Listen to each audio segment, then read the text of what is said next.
Hello everyone, this is problem 1 for test 3, and problem 1 is asking us to calculate the future value of $2,000 invested at an 8% annual interest for 5 years.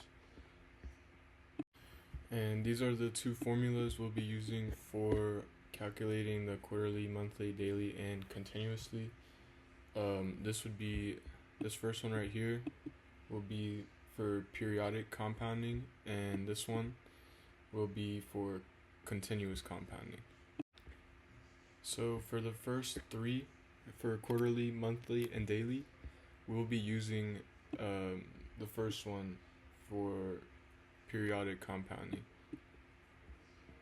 So for quarterly, we know that P equals 2,000, which is the $2,000 invested, and then R equals 0.8, which represents the 8%, and N equals 4, which is how many months, which is quarterly, so 4 months out of the 12 months, and then T equals 5, which represents the 5 years. And with this information, we can this formula. So now all we have to do is simplify it. And once we solve, you get $2,971. So $971 is how much interest you would compound after 4 months.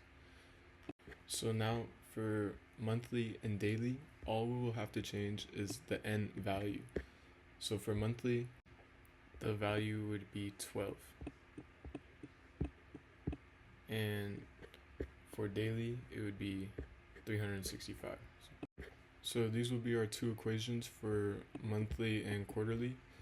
Notice how nothing in the equation has changed besides the N value. So 12 and 365 right here. So all that's left is to simplify these two equations, and those will be our answers. And these will be our solutions after solving, and these are our answers for the first three. So now we're going to shift our focus to solving it for D continuously, and this is the formula we'll be using for continuous compounding. So for our variables, everything's the same except E. We leave E and then we multiply 0.8 times 5, and this will be the answer for our solution.